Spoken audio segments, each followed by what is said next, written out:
नमस्कार। Usha Chhabra institute for creative engagement में एक बार आपका फिर से स्वागत है। हम हर सप्ताह आपके लिए एक कार्यक्रम लेकर उपस्थित होते हैं जिसका नाम है गुफ्तगू। इसमें हम आपकी मुलाकात एक ऐसी शख्सियत से करवाते हैं जो कि कुछ अलग हटकर कार्य कर रहे हैं, कुछ बेहतरीन कार्य कर रहे हैं। तो आज हमारी श्रृंखला की इस कड़ी में हमारे साथ जुड़ रहे हैं सजीव सारथी जी। सजीव जी, आपका बहुत बहुत स्वागत। Thank you Usha ma'am. Thank you. Thank you. तो मैं आपका परिचय देती हूँ सबको। Sajeev Sarthi is a connoisseur of Hindi language and literature. He has carved a niche for himself as a Hindi poet, screenwriter, and lyricist. He is a much loved writer in the Hindi media, writing Hindi songs, poems, and screenplays. He is doing tremendous teamwork to promote unknown talents. He is also a co founder of RadioPlaybackIndia.com, a leading podcast. माना बड़ी शिद्दत से हुई है हासिल, मगर देखो अभी तो आगे और भी है मंजिल। माना बहुत सारों से तुम बेहतर हो, मगर देखो यूं तो अभी बहुतों से कमतर हो। सुनो, कामयाबी एक ऐसा चंदन है जिससे लिपट कर हंसता है नाग अहंकार का। उसका जहर चख कर तुम न भूल जाना रास्ता अपने प्यार का। गर थक चुके हो सोचकर अपने बारे में, तो सोचो कुछ संसार का। जिंदगी हो तुम्हारी उस कस्तूरी मृग समान, जो खुशबू का भंवर समेटे खुद अपने अंदर, ढूंढता है उसे उम्र भर बन बन। तुम भी ढूंढो इल्म की खुशबू मन मन, मिलेगा तुम्हें हर बुत में एक देवता, हर पत्थर में एक कारीगर, हर बूंद में एक लहर, हर जर्रे में एक आंधी, हर खंडहर में एक कहर।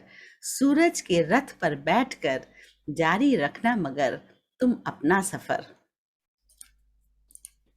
Thank you so much Usha जी। बहुत आपकी आवाज सुंदर। में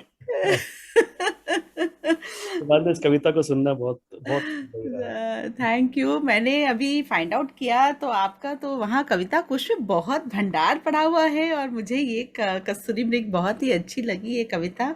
तो सजीव जी, आप कब से राइटिंग की फील्ड में आए? अपनी जर्नी थोड़ी सी बताइए सबको कि कैसे इतना बड़ा काम कर लिया आपने।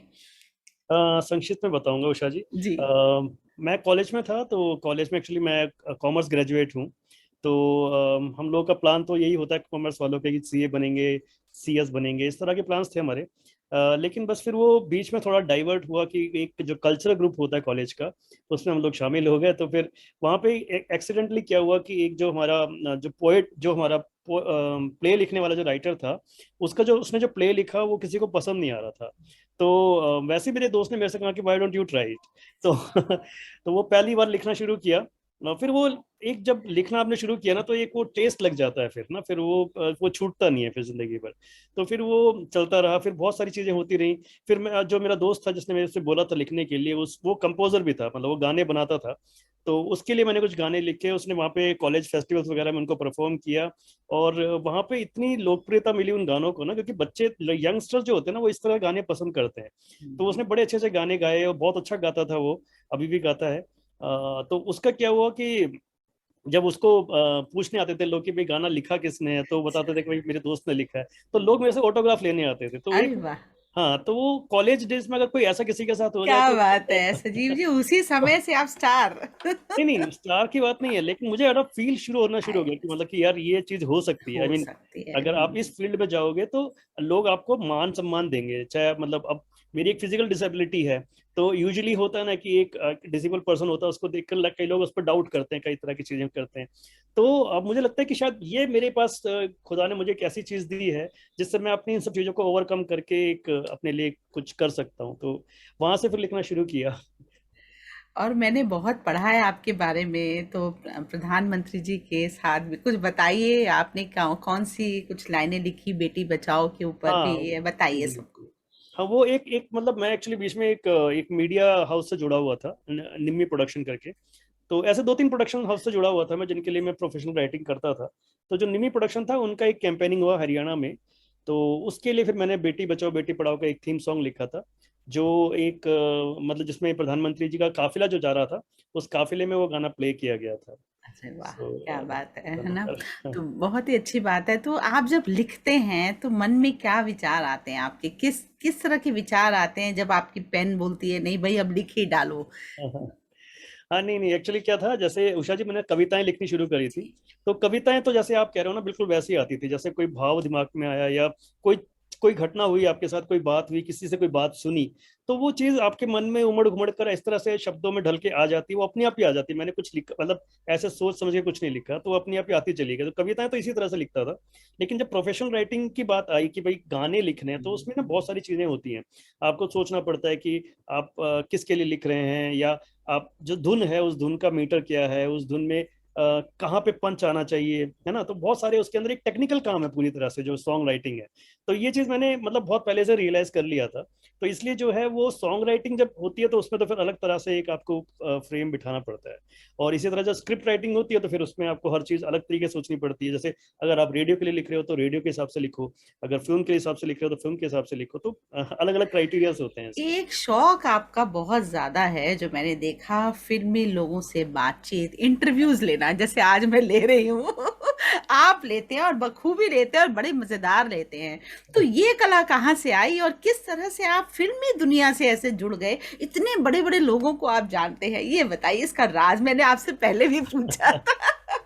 नहीं नहीं उषा जी, इसका कोई राज नहीं। एक्चुअली क्या है ना, देखिए मतलब एक तो होता है ना कि आपकी एकेडमिक नॉलेज होती है, मतलब आप स्कूल कॉलेज जाते हैं, पढ़ते हैं, वो सब तो पढ़ाई सभी करते हैं। पर मैं आपको सच बताऊं तो मुझे जो है हिंदी फिल्मी गीतों ने बहुत कुछ सिखाया, जिंदगी सिखाई है मुझे हिंदी फिल्मी गीतों ने। और हिंदी फिल्मों ने मुझे बहुत कुछ सिखाया। मतलब अगर मैं कहूँ तो मेरे सबसे जो अच्छे मोमेंट्स रहे हैं बचपन के और ये वो, तो अपने दोस्तों के साथ फिल्में देखना, गाने सुनना, ये सब मेरे उन सभी मोमेंट्स में शामिल हैं। तो ये रहता था कि हमारे जो भी अपनी मेमोरीज होती थी ना, उस मेमोरी को सॉन्ग से क्लासिफाइड करता था कि भाई उस टाइम ये हुआ था, उस टाइम ये गाना चल रहा था, हम लोग इस गाने पे डांस कर रहे थे या इस गाने पे बात कर रहे थे। तो इस तरह से सॉन्ग्स मेरी जिंदगी का ना एक अहम हिस्सा बन गए। तो जैसे अब सॉन्ग्स बन गए, तो फिर आप सॉन्ग से जुड़े हुए लोग जो है उनके बारे में जानना समझना, तो फिल्मी मैगजीन्स वगैरह शुरू से पढ़ता था। शौक था इन सब मतलब इस तरह का, तो एक फिल्मों में जाने का था मन शुरू से ही। तो इसलिए जो है ये जो शौक होता है, जब आपके अंदर शिद्दत होती है ना इस तरह से किसी चीज को करने की, तो वो हो जाती है फिर। तो जब मैंने ये इंटरव्यूज वगैरह लेने शुरू करे, तो मेरे लिए, तो मैं दिल्ली में रहता हूँ, और मेरी जैसे पता है कि डिसेबिलिटी है, तो मैं कहीं बॉम्बे वॉम्बे में जाके या कहीं भी जाके शायद इंटरव्यूज वगैरह पर्सनल लेवल पे करना मेरे लिए पॉसिबल नहीं था। तो अगेन जब इच्छा थी मन में, तो रास्ता निकल आता है। तो मैंने कुछ नहीं किया, मैंने फेसबुक पे इन लोगों को लिखना शुरू किया कि भाई मैं रेडियो प्लेबैक इंडिया से हूँ, और एक मेरा प्रोग्राम आता है, एक मुलाकात जरूरी है करके, तो would you like to be participate in it. तो आप ये यकीन मानिए, अगर मैं 10 लोग को कांटेक्ट करता था, 10 में से 3 या 4 लोग तो मुझे रिप्लाई करते थे। जबकि मैं एक न्यू कमर था, मुझे मुझे कोई जानता भी नहीं था, बट स्टिल लोग रिप्लाई करते थे, पता नहीं क्या देख के रिप्लाई करते थे, लेकिन रिप्लाई करते थे। और उनमें से एक दो तो मेटेरियलाइज हो जाते थे, फिर वो लोग रेडी हो जाते थे। और आप बिलीव कीजिए, जो मैंने पहला सीजन एक मुलाकात का किया था, वो अनबिलीवेबल के तरीके से किया था। वो मतलब उसमें, क्योंकि अभी तो हम जूम से बात कर पा रहे हैं, उस टाइम जूम वगैरह इतने पॉपुलर नहीं थे, या मुझे नहीं समझ में आता था कि कैसे करना है।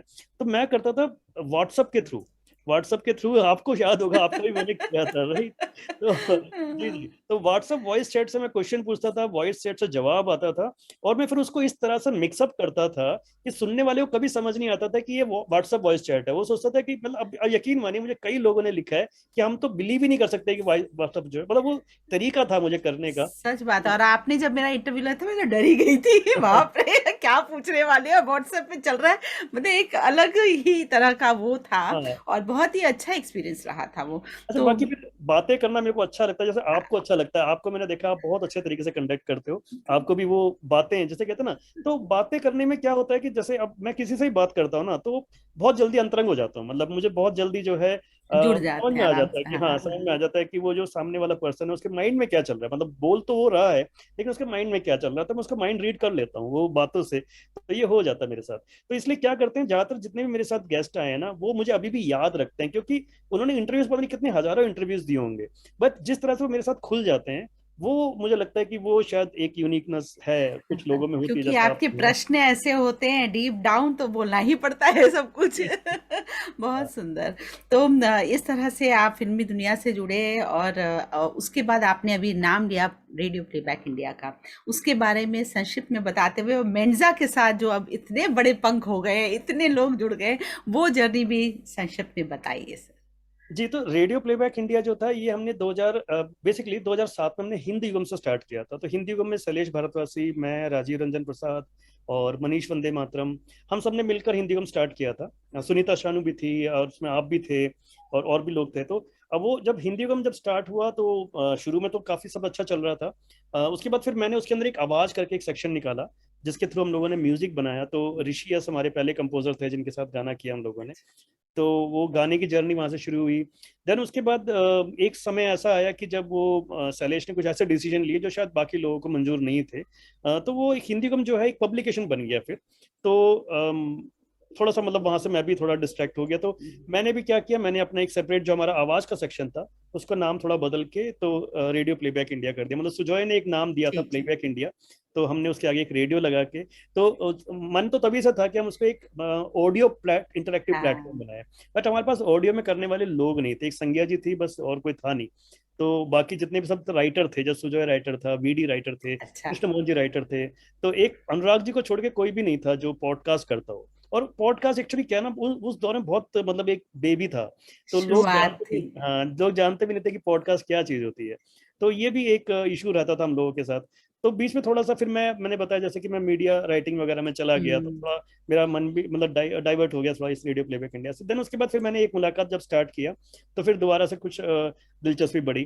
फिर उसके बाद ये समीर जी वगैरह जो है ये कंसिस्टेंटली बोलते रहते थे, मनोज मिलता था मेरे को, बोलता रहता भाई मेरी अच्छा आवाज का इस्तेमाल कर लो। अच्छा अच्छा। तो इस तरह से ये लोग जब कंसिस्टेंटली बोलते रहे तो फिर हमने सोचा कि चलो करके देखते हैं एक बार।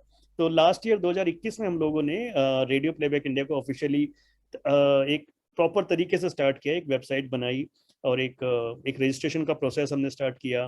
देन हम लोगों ने कोशिश की कुछ पॉडकास्ट, नए नए पॉडकास्ट क्रिएट किए जाएं। Hmm. And then on the way हम लोग बात करते रहे, बहुत सारे जो ऑडियो प्लेटफॉर्म्स है, लाइक गाना से बात करें, जियो सावन से बात करी, स्पॉटिफाई से बात करी। तो ऐसे बहुत लोगों से हमारे चल रहे थे, टर्म्स चल रहे थे। बट अगेन सब लोग कहते थे कि भाई ये लोग नए हैं, अभी पता नहीं इन पे ट्रस्ट करने लायक है या नहीं। तो हो हम्म। सकता है मे बी दैट्स वे उन लोगों को थोड़ा सा डाउट आ रहा था। लेकिन फिर हम्म। मेंजा ने हम पे ट्रस्ट दिखाया। ट्रस्ट किया। एंड देन उसके बाद फिर हम लोगों की एक जर्नी शुरू हुई मेंजा के साथ। तो जर्नी अ, बोलेंगे या क्या बन गया वो? नहीं इस नहीं, वक्त कितने प्रोग्राम आपको अगर काउंट है तो बताइए, एक साथ आरपीआई कितने सारे निकाल रहा है? इस वक्त हमारे लगभग 45 प्रोग्राम्स हो चुके हैं। वाह! और ये सब जुड़े कैसे आपके साथ? मतलब किस तरह से इतनी जल्दी से एकदम सब अंकुरित हो गया फटाफट, जैसे कहते हैं ना? हाँ, ये अगर अभी मैं सोचूं तो काफी बहुत अनबिलीवेबल जल्दी, लगता है। हाँ हाँ, हाँ। Right right. बट बस ऐसे ही हो गया, जैसे आप किसी को जानते थे, आपने इंट्रोड्यूस करवा दिया, फिर हमने बात करी, फिर पता लगा कि हाँ ये कर सकते हैं इस तरह से, तो फिर हमने उनको मौका दिया। तो बस ऐसे ही जुड़ते चले गए, जैसा कहते हैं ना, वो कारवां बनता चला गया। वाह वाह! तो ये इसी बड़ी खुशी कारण। की बात की है कि बहुत सारे तो जो सिर्फ राइटर थे, कभी बोलते नहीं थे, जैसे यस। शैलेश जी बैठे हुए हैं, जैसे हमारे साथ ये वीडी भाई हैं, हमारे साथ हाँ सुजोय हैं, है ना, अब ये हाँ। लोग बोलने लग गए हैं। So that is a very big thing. Yes yes yes, सबको मतलब ऐसा लग रहा है कि आवाज मिल गई हो ना। हाँ। मतलब इसमें डर नहीं लगता, फटाफट करते हैं ना, बहुत सारी चीजें सीख गए हैं हम लोग अच्छा, सभी मेंजा हम। के साथ एक सबसे बड़ा प्लस पॉइंट हम्म। ये है ना कि जनरली हम जब कहते हैं ना पॉडकास्ट बनाना है, तो लोगों के अंदर बहुत सारे डाउट्स आते हैं कि सच पॉडकास्ट बात। कैसे बनाएंगे भाई, हमें इंस्ट्रूमेंट लेने पड़ेंगे, माइक लेना पड़ेगा, एक सेटअप बनाना पड़ेगा, एक साउंड प्रूफ स्टूडियो लगाना पड़ेगा। तो बहुत बिल्कुल सारी हाँ। चीजें दिमाग में आती है। तो अब ये मेंजा जो है आपको इतनी फ्रीडम दे देता है कि भाई आपने कुछ नहीं करना, एक मोबाइल लेके बैठ जाना है और 20 मिनट का सबसे यस। जो प्लस पॉइंट है वो 20 मिनट है। तो भाई 20 मिनट में आपने बात करनी है, कुछ भी नहीं हो तो सिंपल मतलब जिंदगी की बातें करते रहो तो भी 20 मिनट निकल जाते हैं। तो बिल्कुल। बहुत इजी है, एक लेमैन भी आसानी से अपना पॉडकास्ट बना सकता है। थोड़ा सा इंटरफेस मेंजा का थोड़ा सा अभी सब लोगों के लिए इतना इजी नहीं है, बट स्टिल वो धीरे धीरे आई थिंक हो जाएगा। बट जो तब एक दो बार कर लेते हैं जैसे हाँ, हम कर रहे हैं, बड़ा मजा आ रहा है, आराम से हो जाता है और अच्छी आपका बात आपका है। प्रोग्राम तो खैर पॉपुलर हो ही गया है काफी, आपको तो बैच भी मिल गया है। जी जी आपको तो जी। वॉइस ऑफ द क्या वॉइस ऑफ द मंथ क्या दिया ना, कुछ मिल जाएगा। हाँ हाँ हाँ हाँ, इनिशिएटर ऐसा करके, हाँ ठीक है। हाँ। तो बहुत अच्छी बात है, आपसे जुड़ना और मेंसा पे आना बहुत ही अच्छा लग रहा है। और जो बाकी लोग भी जुड़ना चाहते हैं वे भी आराम से रेडियो प्लेबैक इंडिया में कैसे जुड़ेंगे सजीव जी, अगर उनको आना हो मेंसा के लिए? हाँ, तो देखिए रेडियो प्लेबैक इंडिया अभी हम लोगों ने थोड़ा सा स्ट्रेटेजी चेंज किया है। इनिशियली हम अच्छा। लोग बहुत सारे चैनल्स क्रिएट कर रहे थे। अच्छा। तो अभी हम लोगों ने सोचा कि जो हमारे पास चैनल बन गए हैं, लगभग लगभग 50 के आसपास चैनल हो जाएंगे हमारे, तो उन 50 चैनलों को हम लोग ग्रोथ करना चाह रहे हैं। अब हम अच्छा। चाह रहे हैं कि ये सभी चैनल जो हैं अपने आप में एक एंटाइटी बन जाए। ठीक है। मतलब एक अम्ब्रेला रहेगा रेडियो प्लेबैक इंडिया का, लेकिन उनकी अपनी भी एक पहचान होनी चाहिए हर चैनल की। ठीक है, तो अब जैसे आपका प्रोग्राम है उषा मैम की पोटली, तो उषा मैम का नाम है उसके अंदर। सो वो नाम जब कभी आने वाले टाइम पे जब बोला जाएगा कि भाई ये प्रोग्राम जो है उषा मैम की पोटली प्रोग्राम था जिसके नाम उषा छाबड़ा के नाम से जुड़ा जी। हुआ है, जी। तो मैं चाह रहा था कि हर इंसान की एक ऐसी पहचान बने। तो ठीक है। इसके लिए जब जो भी नए नए लोग आ रहे हैं, हम क्योंकि हमारे पास लगभग हर तरह के प्रोग्राम्स हो चुके हैं, हर तरह की वैरायटीज हो चुकी हैं, तो जो नए लोग हैं, जैसे मान लीजिए कविता में इंटरेस्ट है तो कविता वाले प्रोग्राम में उनको हम डाइवर्ट कर रहे हैं, स्टोरी में इंटरेस्टेड है तो स्टोरी वाले प्रोग्राम में इंटरेस्ट डाइवर्ट कर रहे हैं। तो इस तरह से हमारी कोशिश ये है कि हर प्रोग्राम को एक कम्युनिटी बनाया जाए एक। अच्छा। तो ये अभी हम लोग कर रहे हैं। तो बाकी कुछ अभी है, अभी कुछ स्कोप है, जैसे हास्य व्यंग का हमारे पास कुछ नहीं है अभी, ओके। तो हम लोग उस पर स्टार्ट करेंगे। और हमारे साथ सुप्रिया जी हैं, वो काफ़ी मेहनत कर रही हैं, प्रज्ञा है काफ़ी मेहनत कर रही है, दीपिका जो है वो जुड़ी हुई है हमारे साथ काफ़ी अच्छे तरीके से, और मनुज तो है ही। साथ में बहुत सारे लोग हैं जो बहुत मेहनत कर रहे हैं, मैं शायद सबका नाम नहीं ले पाऊँ, लेकिन हाँ। सुशील है हमारे साथ लगातार जो हाँ। है कांस्टेंट सपोर्ट करते रहते हैं। संज्ञा जी हमारी सबसे पुरानी जो है पॉडकास्टर है। तो बहुत लोग हैं, मतलब सबके नाम क्या लूं मैं, सब, लेकिन सभी लोग मेहनत सभी करते हैं। लोग बहुत मेहनत कर रहे हैं और मैं तो रेगुलर देखती रहती हूँ और सुनती रहती हूँ कई प्रोग्राम्स को। तो सजीव जी, जो कल होने वाला है वो बहुत ही खास है, वो दिन बहुत खास है ना? आन्या रिलीज हो रही है, और आन्या क्या है, क्यों मैं उसको खास कह रही हूँ, अब आप ही बताइए, उसमें आप क्या कर रहे हैं? जी, एक्चुअली अन्य जो है एक फिल्म है, एक न्यू कमर ने बनाई है जिनका नाम है सिमी जोसेफ। तो सिमी जो है, मैं उनको काफ़ी सालों से जानता हूँ, वो जेएनयू में पढ़ते थे, रिसर्च करते थे। तो मैं तब से उनके पास आता जाता रहता था, मिलता रहता था, काफ़ी हम लोगों ने शामें साथ में बिताई है। तो वो मुझे शुरू से कहते थे कि मुझे फिल्म बनानी है, मुझे कुछ आइडियाज़ दो। तो अपने भी उनके पास बहुत सारे आइडियाज़ थे। मतलब वो एक एक्चुअली पॉलिटिक्स में उनका इंटरेस्ट था, तो पॉलिटिकल आइडियाज़ थे उनके ज़्यादातर। तो उन्होंने कुछ दो तीन आइडियाज मेरे साथ डिस्कस किए, तो कहने लगे कि यार मैं इनको थोड़ा सा पिच करना चाह रहा हूँ। तो फिर हम लोगों ने बैठ के उनको डिस्कस भी किया। तो मैंने उनको दो आइडिया दिए थे, एक तो जो दूसरा था एक तीसरी दुनिया करके था, और एक ये वाला एक था एक अन्य का। तो हमने कहा चलो ये दोनों ट्राई करते हैं। फॉर्चुनेटली अन्य जो है उसको कुछ लोग का वो मिल गया, सपोर्ट मिल गया, तो फिर अन्य उन्होंने स्टार्ट करी। अब वो अच्छा। स्टार्ट तो कर दिए, लेकिन एक न्यू कमर के लिए फिल्म बनाना कितना मुश्किल है। और ये फिल्म ऐसी है नहीं कि जो बहुत लो बजट में बन जाए, बहुत वास्ट कैनवस है फिल्म का। उसके अंदर ह्यूमन ट्रैफिकिंग दिखाई गई है, साथ में अच्छा। आर्टिस्ट जो हैं वो अलग अलग तरह के जॉनर के आर्टिस्ट चाहिए थे इसके अंदर। तो वो ये सब सिमी ने फिर जो है, मैं उस इंसान की जो है वो मानता हूँ कि उसने इतनी मेहनत करी, मतलब उसका बॉम्बे में कोई जानकार नहीं था, और वो ऐसा भी नहीं है कि बहुत एक्सट्रोवर्ट हो, किसी से भी बात करके बात बात निकालने वाला आदमी भी नहीं है वो। तो बहुत सीधा सा आदमी है। और उसके बाद जो है उसने ये अचीव किया है कि उसने अतुल कुलकर्णी, राइमा सेन, प्रथमेश, और ऐसे बड़े बड़े भूषण जी, है ना, और इतने बड़े बड़े नाम लेकर उन्होंने एक फिल्म बना दी, एक और इतनी क्वालिटी फिल्म बना दी उन्होंने। तो तो इस वो फिल्म जो है का नाम अन्य है ना? अन्य, अन्य द अन्य, अदर, ठीक मतलब ठीक, उसका थीम ओके ये है कि ओके। हर इंसान के अंदर एक ओके। अन्य इंसान भी होता है। अन्य। अच्छा। अच्छा। गुड। Quite deep. तो इसमें अब आपने 3 गाने लिखे हैं, जी। राइट? हाँ, हाँ, बताइए उनके बारे में तो पहले। इसमें क्या है, गानों की जो सिचुएशन थी, उसमें कुछ 5 गानों की सिचुएशन थी। लेकिन जब फिल्म बनी तो एक गाने की सिचुएशन और बढ़ गई, क्योंकि लोग कहने लगे कि आइटम नंबर भी चाहिए एक। तो इस तरह से 6 गानों की सिचुएशन बनी। तो 6 में से 3 गाने जो थे वो मेरे थे। और वो तीनों कंपोजर अलग अलग हैं, लेकिन एक ऋषि ने कंपोज किया है, एक रामनाथ ने किया है, और एक कृष्णराज ने किया है। तो ये 3 कंपोजर थे जिनके ये गाने इसके अंदर हैं, और उसके अलावा बाकी के जो 3 गाने हैं वो डॉक्टर सागर और विपिन पटवा की जोड़ी ने बनाए हैं। तो ये लोग तो शुरू से काफी साथ में काम करते आ रहे हैं, तो उनके 3 गाने उनके हैं, और 3 गाने ऐसे मेरे लिखे हुए हैं। तो इस तरह से ये फिल्म जो है तो कंप्लीट। फिल्मों के लिए पहली बार आप लिख रहे हैं, या पहले भी आपके फिल्म्स में यूज हुए हैं हाँ नहीं, गाने? मेरे एक्चुअली 2011 में एक फिल्म आई थी, डैम ट्रिपल नाइन। अच्छा। तो डैम ट्रिपल नाइन में एक गाना मेरा सेलेक्ट हुआ था, वो गाना हमने हिंदी फिल्म के लिए बनाया था। अच्छा मतलब वो अच्छा। गाना इनिशियली हमने वैसे ही बनाया था जैसे हम लोगों ने सुबह की ताजगी या बाकी गाने बनाए थे, तो वैसे ही वो गाना बनाया था। लेकिन वो प्रोड्यूसर को गाना बहुत पसंद आया। वो एक इंटरनेशनल फिल्म थी, डैम 999, रजत कपूर थे उसके अंदर। बड़ी फिल्म थी वो, बहुत बड़ी फिल्म थी वो।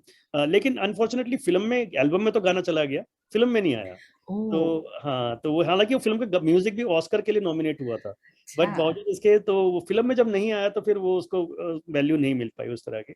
बट वो गाना लोगों ने पसंद किया काफी। तब तो और कल का दिन है बड़ा खास। हाँ, नहीं उसके बाद फिर एक फिल्म और करी है अच्छा फॉरेन फ्लेम करके, वो भी अच्छा। अमेजोन पर रिलीज हो चुकी है, लेकिन अमेजोन पे इंडिया में नहीं आई है अभी, अभी बाहर ही ओके। रिलीज हुई है। वो एक इंडो ऑस्ट्रेलियन कोलोब्रेशन है। अच्छा उसमें अच्छा। ऋषि एस का म्यूजिक है, और उसमें मैंने 4 गाने लिखे हैं। ओहो, तो हाँ बहुत बड़ी बात है, ये तो जी। बहुत ही बड़ी अभी बात एक फिल्म मेरी और आ रही है, है। अच्छा वो भी एक अमेजोन पे रिलीज होगी वो भी। तो अच्छा। उसमें मैंने 5 गाने लिखे हैं, तो अभी। ओहो, क्या बात है। तो ये जो गाने जब आपने लिखे अन्य के लिए, तो इसके लिए जब सोच आती, सिचुएशन पहले बताई जाती है या पहले लिख दिया जाता है फिर सिचुएशन वैसे क्रिएट की जाती है? क्योंकि मैंने सुना है दोनों होता है, वाइस वर्सा। ना ना, दोनों दोनों चीजें होती हैं। और इस अच्छा केस में, हमारे केस में क्या हुआ है कि हमारे केस में मैंने बताया ना कि गाने हमारे बने हुए थे।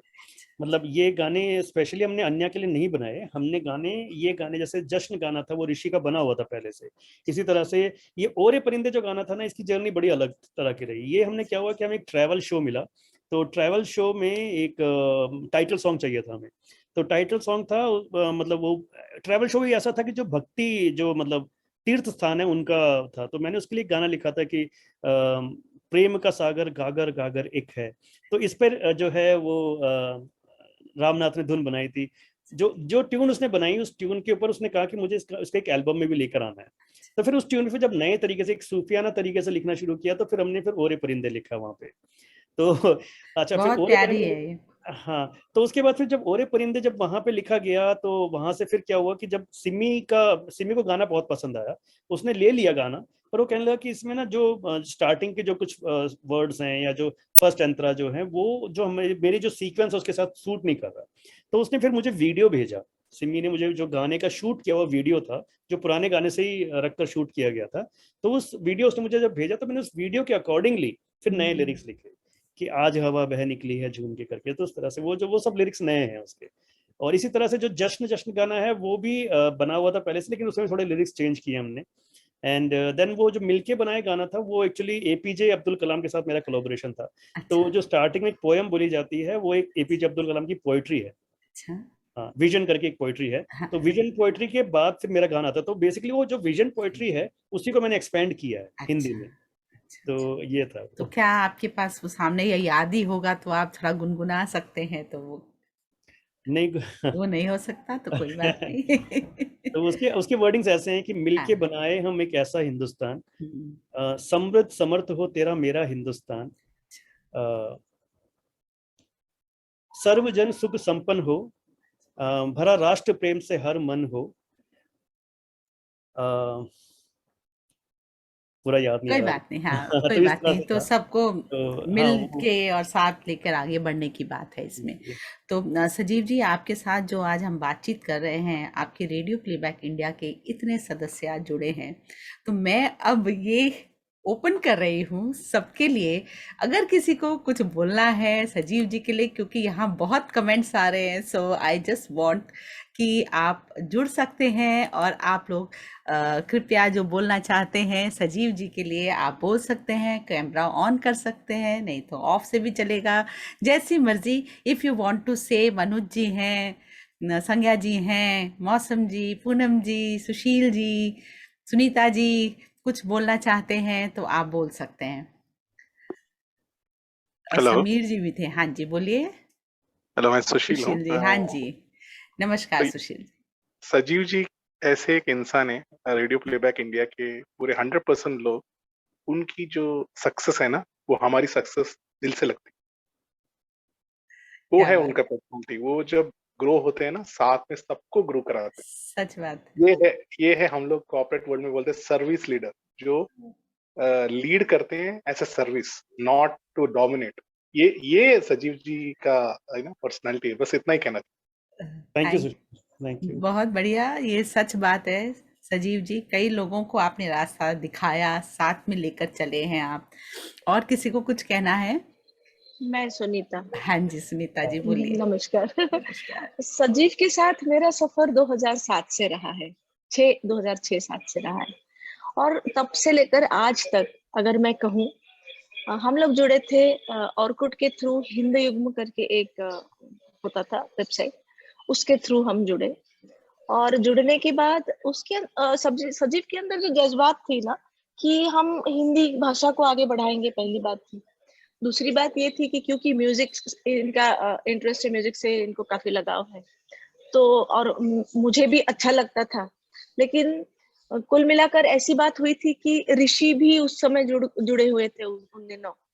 और हम लोगों ने सबने मिलके ये सोचा था कि एक कंपटीशन रखा था, जैसे कि कवि जो कविता लिखते हैं, काव्य तरंग के नाम से वो सीडी जो है आई थी उस समय। तो कवियों की कविता को कंपोज किया जाए और फिर बहुत सारे गाने आ जाए। ऋषि, मेरे ख्याल से उसी बहाने ऋषि से हमारी मुलाकात हुई, क्योंकि बहुत सुंदर उन्होंने कंपोज किया था उन दिनों। और फिर तो सजीव की जो चली उसके बाद से, मतलब म्यूजिक, कविता, और काफी गीत लिखते थे। फिर वो एक किताब भी छप गई उनकी बीच में। उनकी किताबों की जो कविताएं हैं, आए दिन हम जैसे मैं तो एक दो तीन और बहुत हक से ना सजीव की एक कविता तो मैंने कहा कि ये मेरे ही नाम कर दो। तो ये मैं बहुत ही बढ़िया। हूँ, तो कॉपीराइट मेरे नाम से कर दो, मैंने कहा। तो इस तरीके से। लेकिन सजीव से जब मैं पहली बार भी मिली जी कि इतनी ऊर्जा है ना सजीव में, जैसा नाम यस वैसा इंसान। वाह और ये ऊर्जा जो है, जिस तरीके से वो कहते हैं ना, आप कहीं जाते हो, जैसे किसी मंदिर में जाते हो और आप जो है पैर पड़ते हो, शिवलिंग है तो छू के नमस्कार करते हो, जो कुछ भी यू फील कि आपको एनर्जी मिलती है ना।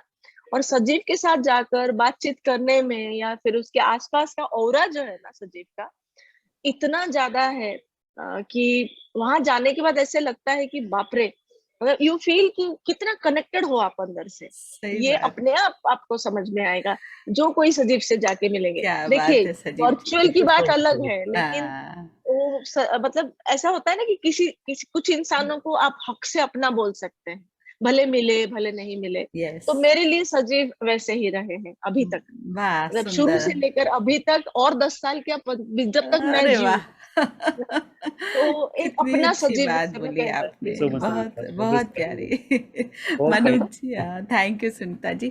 मनोज जी भी जुड़े हैं और बोलना चाह रहे हैं, कैमरा ऑन है, संज्ञा जी का भी कैमरा ऑन है। हाँ जी, तो मैं बताएं मनोज जी। मैं जी तो अपनी गाड़ी में हाँ, वो हाँ तो आपको गाड़ी में पता ही ही है कि रहते हैं। वक्त वक्त यही है।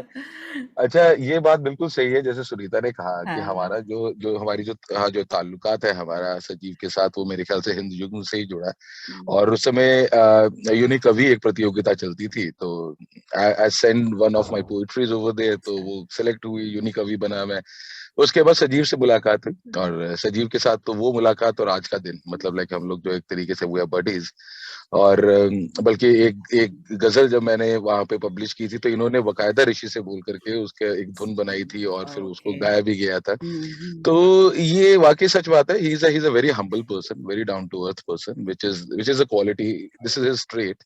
और he manages people very well, and yes that is a that's trait. What मैं देखी That's a हूँ, मैं trait. तुरंत घुल मिल जाते हैं। ये जो हाँ, बात है ना बहुत ही बढ़िया है मनोज जी। हाँ, ये हाँ ट्रेट है इनका। और ये वाकई, और अभी जैसे ये तो गाने की बात हुई कि गाने इनके आ रहे हैं, इनकी कविताएं बहुत खूबसूरत है। अभी हम लोगों ने भी प्रोग्राम किया, सर्कल किया था 2-3 दिन अच्छा पहले। हाँ इनकी कविताएं हमने पढ़ी वहां पे, एक से एक कविताएं लिखते इनकी हैं, बहुत ही कविताएं तो खूबसूरत कविता इंसान। कोश में ढेरों हैं। जी हमारे जो जी दर्शक हैं जी देखेंगे जरूर, उनको जी। पढ़ें। और अब संज्ञा, बहुत बहुत धन्यवाद मनोज जी। थैंक संज्ञा यू जी सो मच। आप क्या बोलना चाहेंगे? थैंक यू संजय जी, नमस्कार। नमस्कार। सजीव ने हिंदी युग में छोड़ करके नाम रखा था रेडियो प्लेबैक इंडिया, और सपना था कि एक दिन रेडियो का रूप धारण करे, और वो सपना अब इन्होंने अपने दम पे पूरा कर पूरा लिया। किया। हम लोग जरूर बने, लेकिन उनका ये सपना पूरा हुआ, बहुत तेजी, बहुत बड़े रूप में हो रहा है। जो सच बची बात। खुशी बातें हैं, वो भी बहुत जल्दी 1 साल के अंदर हम पा ही लेंगे। राइट। और अभी जो इनका आगे का सपना है कि रेडियो प्लेबैक इंडिया का रेडियो लगातार कम से कम 6 घंटे हर रोज चले। क्या बात है। तो वाकई इन्होंने जिस तरह से लोगों को जोड़ा है, इनके जो संपर्क हैं और जिस तरह से इन्होंने अभी 1 साल के अंदर मेंजा का एक जो माध्यम बना उसके थ्रू जिस तरह से जोड़ा है, बहुत बड़ी चीज है। संपर्क सबके बहुत बहुत होते हैं, लेकिन उस तरह से सबको मना के समझा के जैसे भी करके जबरदस्ती करके नहीं आपको चलाना ही है, आपको करना ही है, जो भी और ना हिम्मत बहुत बढ़ाते हैं। नहीं, बहुत ही एक्सीलेंट प्रोग्राम, सभी को एक्सीलेंट प्रोग्राम बोलेंगे और बढ़िया हिम्मत ऐसी कि भैया आदमी बस कर ही डाले उसको, मुझे ऐसा लगता है। सुन रहे हैं, सबकी समीक्षा कर रहे हैं, सबको बहुत टाइप की बात को ना इन्होंने संभव कर दिखाया है। यस, बहुत सारी शुभकामनाएं आपको। और अभी जो आपकी कल फिल्म आ रही है और आपके लिखे हुए तीनों गीत तो अभी से हम लोग की तरफ से तो हिट है, हिट है। बिल्कुल संध्या हिट दीदी है। बहुत सारी पार्टी मांगने वाले हैं। हाँ, वो तो करना ही पड़ेगा ये तो बहुत इनको, सुंदर ऐसे नहीं लगी है। चलेगा। छोड़ना नहीं है, पार्टी लेनी है। मूवी में एंट्री हो गई है अभी। जी जी। एडवांस में पहले से। तो क्रिस्टिन भी है हमारे साथ। क्रिस्टिन, आप कुछ कहना चाहेंगे? अनु सजीव, हाँ जी, बोलो क्रिस्टिन। हाँ जी, am I audible? Yes yes. मेरे को ये कहना है कि पापा जो है ना बहुत सपोर्टिव है बचपन से ही। हाँ। मेरे तो आइडल है पापा। क्या बात है। मतलब बचपन से ही हर चीज में सपोर्ट किया है पापा ने। लाइक अभी भी मैं ना कुछ भी चीज में, मतलब ऑब्वियसली लड़कियों को होता है ना, पापा से बहुत अटैचमेंट होती है, ये बात सच है। और पापा को भी है बहुत ज्यादा ही। मतलब मैं बहुत क्लोज हूँ पापा से। एंड मतलब मेरे घर पे ऐसा है कि मतलब बहुत सब बात शेयर करते हैं हम लोग। तो मम्मी भी कभी कभार जल जाती है। मम्मी भी है शायद यहाँ पर। हाँ मम्मा है। और ना मम्मी हंस रही है बगल में बैठ के। ओ, मम्मी जी बोलिए, आप जल जाती है जब पिताजी बहुत प्यार करते हैं अपनी बिटिया को? नहीं नहीं, ऐसा होता है ना कि पापा कभी बोलते हैं कि चलो तेरे को मैं ये दिलाता हूँ, है तो मम्मी कहेगी मेरे को तो नहीं दिलाते, इसको दिला। बहुत क्यूट, बहुत क्यूट। अभी भी मैं जब जैसे ना कुछ एग्जाम मेरा बिगड़ गया, कुछ भी हो गया ना, अच्छा, तो मैं मतलब अगर मैं रोती हूँ ना तो हाँ। पापा ना बहुत बहुत सपोर्ट करते हैं, So बहुत ज्यादा हर cute. चीज में। Even Oh. अगर ना पापा मेरे को कुछ डांटते भी है ना, तो खुद ही मनाने आ जाता है हर 2 मिनट में। मतलब बहुत अरे, उनका मन नहीं लगता भैया मुझे आपके बेस्ट बिना। पापा है मेरे। ओ, बहुत क्यूट, बहुत प्यारा बेटा, बहुत यहाँ प्यारा। पे यहाँ पे एक चीज और ऐड करना चाहूंगा कि जो इनकी वाइफ है ना, वो इतनी ज्यादा सपोर्टिव है। हाँ, मैं ये कहूंगा कि ये इतने लकी हैं। वो सच लकी बात नहीं है, हाँ। वो नहीं है लकी, नहीं, सही बात ये है। लकी है। हाँ, ये लकी है कि इतनी सपोर्टिव वाइफ है इनकी। बिल्कुल और बिल्कुल। क्योंकि मैं तो 2 बार उनके साथ, एक बार जयपुर और एक बार बैंगलोर गया हूँ, और I have seen her the dedication she has for him. इधर है। मतलब दोनों एक दूसरे को पूरा करते हैं, और बहुत वो सुंदर। उनकी डेडिकेशन बहुत ज्यादा है। मैंने देखा है तो इनको अनु जी, आप बहुत। बताइए, क्या ये सही कह रहे हैं कि ये लकी हैं या आप लकी हैं? ये बताइए, अब और यहाँ पर लड़ाई हो जाएगी। उषा जी अनु सही। बहुत अच्छा खाना बनाती है, ओहो, बहुत ही बढ़िया खाना अब बनाती तो है। सजीव जी आपके घर आना ही पड़ेगा। मैं तो मैं आपसे तो कह रहा हूँ, आप लोग आते नहीं हो। अनु को मैं हमेशा कहती हूँ कि अनु मैं आ रही हूँ, अगली बार फिर से आ रही हूँ। हाँ जी अनु जी, ये पूरा समय ये मेंजा पे जा रहा है, रेडियो प्लेबैक में जा रहा है, अन्य में जा रहा है, आपके लिए समय कहाँ, ये अरे बताइए। उषा जी मत बोलो ये सब बातें। दुखती रखो और हाथ मत रखो। सबको मेरा नमस्ते। और सजीव तो मैं क्या बोलूं, मेरा लकी है। मैं सजीव का वाइफ बन गया। वो सॉरी, मेरा हिंदी इतना वो नहीं कोई है बात नहीं, कोई बात नहीं, हमें फीलिंग्स पता लग रही है, कोई मैं चिंता नहीं। बहुत लकी मानती हूँ, क्योंकि बहुत सपोर्टिव है। कोई भी मतलब कोई भी इच्छा हो, वो कभी इतना बिल्कुल मना नहीं करते। तुम्हें इच्छा है तो तू कर लो, ऐसे ही बोलती है और बोलता है सॉरी। कोई नहीं, कोई नहीं। और हाँ। बहुत सपोर्टिव है। और इतना झगड़ा लड़ाई तो वैसे ही होते हैं, वैसे भी इतना मेरे से लड़ाई नहीं करते, मैं लड़ाई करती हूँ। उनके पास टाइम ही नहीं है लड़ाई करने का, इतना काम है, रिव्यू देना है सबको। लड़ाई सुलझाने में उनका टाइम चला जाता है। आए रहा। और वो तो यही है ना, वो जो कर रहे हैं हमारे लिए तो कर रहे हैं। बिल्कुल बिल्कुल बिल्कुल। और उनका जो इच्छा है ये सब करने का, तो हम उनको साथ देना चाहिए। बहुत सुंदर, बहुत सुंदर। कभी कभी मैं बोल देती हूँ, बट मेरा मन में नहीं है। कि मुझे गड़बड़ अच्छा हो लगता गई, है वो हाँ। पूरा दिन ऑफिस में काम करके फिर वो अपना जो बिल्कुल, पैशन। इच्छा का जो चीज करे वो बहुत अच्छे लगते हैं हमें भी, और आप लोग सब उसके साथ थे तो मेरे को और बहुत अच्छे लगते हैं। थैंक यू, बहुत अच्छी बात आपने बताई सजीव जी के बारे में, और क्रिस्टिन ने भी बताया, दीपिका जी भी हैं और हमारे साथ पूनम जी भी हैं। तो दीपिका जी आप बोलिए, क्योंकि सजीव जी को थोड़ा काम है और भी कहीं इंटरव्यू है उनका, आज तो बाहर है इंटरव्यूज की उनकी, जी तो आप भी थोड़ा संक्षिप्त में बताएं बिल्कुल। फिर मैं बस ये कहना चाहूंगी, जो सबने कहा है सच में सजीव जी बहुत सपोर्टिव हैं। और मेरी तो रेडियो प्लेबैक की शुरुआत जो सजीव जी की शायद जैसे कहते हैं ना तारीफ से हुई, और मेरा कॉन्फिडेंस उसी से बढ़ा है। मैं राइटिंग करती थी, मैं कविताएं लिखती, अच्छा स्टोरी लिखती, अच्छा इवन मैं रिकॉर्ड भी करती थी, तो मैं उसको कहीं पर भेजती नहीं थी। ओके एक मेरे ओके अंदर संकोच था। मुझे अच्छा सजीव जी से मनोज ने मिलवाया था, उनसे बात हुई, तो फर्स्ट रिकॉर्डिंग वाह मनोज ने सजीव जी को भेजी। तब मुझे मालूम भी नहीं था कि वो किनको भेज रहे हैं। हाँ तो मुझे जो सजीव जी का मैसेज मनोज के थ्रू आया कि उनको बहुत पसंद आया क्या है, बात तो है। वो एक वो होता है ना कि थोड़ा सा अब तो एक आप हमारे कॉन्फिडेंस जैसे मेंजा कहते हैं की आपको आने स्टार लगा। हैं मैम, अब तो आप हमारे मेंजा की स्टार हैं कहानी बुनो तो कार्यक्रम की। बस उषा सपोर्ट, आप उषा जी सबका सपोर्ट, और सजीव जी ने बहुत सपोर्ट किया है यस मुझे, मतलब जहां जरूरत है उन्होंने सजेस्ट किया हर चीज, और हमेशा उनको ये लगा कि हाँ तुम कर सकती हो। ये चीज उनमें बहुत है कि वो दूसरे को इतना हिम्मत, कॉन्फिडेंट और हाँ कंफर्टेबल हिम्मत कर बंधा देते दे हैं कि देते आप हैं कि में कर हाँ सकते हैं, खुद ये बहुत कॉन्फिडेंस जरूरी आ जाता है कि हाँ आप कर सकते हो। जी तो Anu thank you so much Sajeev ji, आपका बहुत बहुत thank you thank you. Thank you और thank I you am feeling lucky कि मैं आरपीआई टीम के साथ जुड़ी हूँ और आज आप सबके साथ हूँ। Thank you so thank you much. Thank हाँ जी, अनु जी कुछ उषा बोलना चाह हेलो रही हैं। अनु जी। सजीव की है ना, सजीव की मम्मी, हमारे मम्मी इसमें है आनी कुंजपन नाम पे, उनसे भी बात कर लीजिए। अच्छा एनी जी आप बताएं। नमस्कार जी। मम्मी कैमरा ऑन करे, अनम्यूट करे। मम्मी, मम्मी को क्या हो गया? उषा जी, आज तो पहली बार मुझे रेडियो प्लेबैक इंडिया का फैमिली मीट लग रहा है। यस ये इट ये इज, ये आपका इसीलिए कमाल है, या आपका मैं कमाल चाहती है। थी कि सब लोग सजीव जी के बारे में ऑन रिकॉर्ड बोले, हमें सबको पता लगे, पूरी दुनिया को, कि सजीव जी कौन है असल में। मैं ये लाना चाहती थी सामने। तो एनी जी का अभी माइक अभी नहीं चल रहा यहाँ पर, तो पूनम जी है, जरा फटाफट हम वाइंड अप करें क्योंकि सजीव जी को कुछ इंटरव्यू है उनका हेलो काम। हेलो हाँ जी एनी എല്ലാവർക്കും जी, हाँ जी हाँ जी, सबको नमस्कार। नमस्कार मैम। कैसे हो? सुन के तो सजीव के बारे में इतने लोगों से ये कितना तारीफ अच्छा सुन के लग रहा है।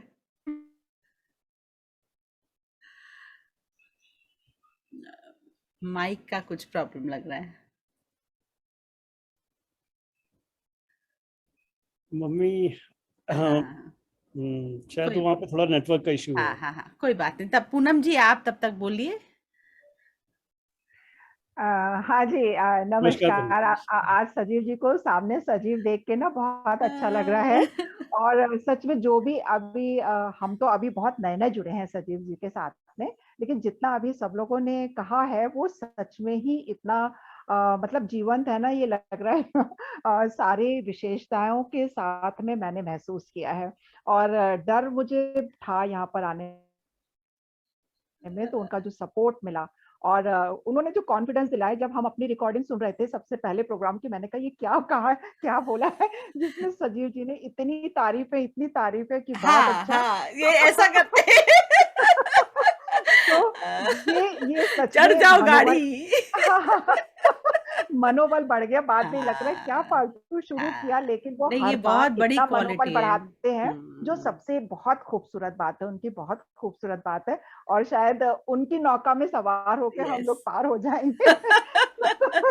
नहीं वो उषा हम जी, लोगों के देखिए लिए। हाँ, ऐसा होता है जी ना, कोई भी परफेक्ट तो कुछ भी नहीं होता ना। देखिए परफेक्ट तो हम लोग अब इतने इतने हम शोज कर चुके हैं, फिर भी हम परफेक्ट नहीं कर पाते कभी कभी, है ना। जी तो जी परफेक्ट कुछ नहीं होता। कोई आदमी अगर कोशिश कर रहा है तो उसको कम से कम सपोर्ट करने में बुराई कुछ नहीं लगती मुझे, क्योंकि अगर आप सपोर्ट करोगे तो वो और अच्छा करता रहेगा, है ना। ये जी बिल्कुल। और वो ये बहुत बड़ी खूबी है आप में, और यही सबको बांधे रखी हुई है ये रेडियो प्लेबैक इंडिया के साथ में। हम लोग जो एक टीम बन गए हैं, और हम भी अपने आप को टीम का हिस्सा मान रहे हैं। बिल्कुल। आपने जोड़ा, और बहुत बहुत शुक्रिया आपके लिए। और अनु जी आपका भी बहुत शुक्रिया क्योंकि ये इसमें दोनों का ही योगदान होता है, कंट्रीब्यूशन होता नहीं है तो कोई ऐसे नहीं आगे बढ़ सकता। जी बिल्कुल सही बात। जी तो उषा जी। बहुत बहुत धन्यवाद सजीव जी, आपको आज आपका शेड्यूल बहुत बिजी है, उसमें भी आपने समय निकाला और हम सब उत्सुक हैं। कल आपकी फिल्म रिलीज होने जा रही है और वाकई हम लोग सब प्रेयर करेंगे इस बात की कि आपकी ये फिल्म बहुत सक्सेसफुल रहे और आपका नाम और आगे आगे आगे जाए और आप हमारी टीम के आगे लीडर की तरह हैं और सारी टीम को एक साथ लेकर चलना जो आपकी कला है, सब लोगों ने बताया। तो आपके बारे में जानकर बहुत बहुत अच्छा लगा। हार्दिक शुभकामनाएं आपको आपके आगे आने वाले सुनहरे पलों के लिए। Thank you so much Usha जी, आपने तो बिल्कुल मतलब मेरा दिन बना दिया है आज। इतनी सारी तारीफें सुन के ना मैं तो क्या कहूँ, मैं अभिभूत हो गया हूँ पूरी तरह। अच्छा, एक मैं कहना चाह रहा था कि फिल्म जो है अगर दिल्ली में, मुझे पता नहीं अभी कौन से थिएटर में आ रही है, जी अगर किसी सही थिएटर में आ रही होगी तो मैं आप सबको दिखाना चाह रहा हूँ। तो आप बिल्कुल में से जो भी इंटरेस्टेड हो फिल्म देखने में, दिल्ली में खासतौर पे जो लोग हैं, क्योंकि वो तो आ ही सकते हैं, जी बाहर वाला अगर कोई आ सकता है तो बहुत अच्छी बात जी है। तो आप लोग मुझे बताइएगा तो मैं फिर हम लोग साथ में प्लान करते हैं उसको। बिल्कुल बिल्कुल जी मैं तो जी, अभी से हाँ है सजीव जी। हाँ, क्योंकि देखिए मतलब जैसे मेरी अपनी फैमिली है वैसे मेरी आप लोग भी मेरे लिए फैमिली हैं। तो मेरा ये जो खुशी का मोमेंट है इसको मैं अपनी हम फैमिली के साथ साथ ही करना चाहेंगे, इस मोमेंट को फील करना चाहेंगे। तो बहुत बहुत धन्यवाद आपका, आप यहाँ आए और इतना सुंदर आपका ये कार्यक्रम बना है सजीव जी। उषा जी एक हाँ चीज जी कहना चाहूंगा, हाँ जी you look gorgeous and amazing as always. अच्छा, ये आप उषा जी राज क्या है? आप मेरे से राज पूछो कि आप बताओ कि आपका राज क्या है? मतलब how can you look so beautiful all the time? Always all the time you are so gracious ना, मतलब आप इतने ग्रेसफुल हैं और इतने एलिगेंटली अपने आप को हैंडल करते हैं आप। पर बहुत मैंने तो बहुत कुछ भी नहीं किया, मैं तो सिर्फ एक साड़ी ही पहनी और ये सब मुझे ऑर्नामेंट्स ये वाले ना थोड़े एथनिक वाले थोड़े पसंद है। सो आई it's just not look it's not about the ornament, it's about the grace which you carry. It's an thank you. aura. हम आई लोग वो जस्ट ड्रेस बहुत पहनेंगे तो कुछ नहीं आएगा और अरे नहीं I just Manoj love sir, you know I just Manoj sir, love मैं एक बात जोड़ूंगा। हाँ मैं जी काफी देर से बोलना चाह रहा था। बोलिए जल्दी मैम बोलिए। ने जो साड़ी पहनी है उससे मैच करता हुआ बैकग्राउंड है। अब मैम ने बैकग्राउंड देख के वो साड़ी पहनी है नो या साड़ी देख के बैकग्राउंड वैसा बनाया है, पता नहीं। नहीं नहीं ये बैकग्राउंड तो आप मैंने बताइए। वर्चुअल बैकग्राउंड बनाया हुआ है, बट यस इसमें हम ग्रीन नहीं पहन सकते, ब्लू नहीं पहन सकते। हाँ, सो आई क्रोमा टेक की आउट वजह से, हाँ so I just take because out of those chroma. Colours which go with that. और ये ना कई बार संयोग होता है कि कौन सी साड़ी कब हाथ आती है और कौन सी और साड़ी पहनना मुझे पसंद है। मैम ये बताता है कि आप मतलब किस तरीके से खुद को प्रेजेंट करती हैं और वो सारा कुछ वो पहले से बताता है, जो अभी मनोज सर भी कह रहे थे। Thank you so much. Thank you so much Usha ji, thank you so much. बहुत अच्छा। चलो सजीव भाई चलते हैं क्योंकि हाँ टाइम हो रहा आपका है मीटिंग्स हाँ का। हाँ हाँ thank you so much everyone for coming here radio thank playback you very much, thank you very India. Much. Bye thank you so much. Bye.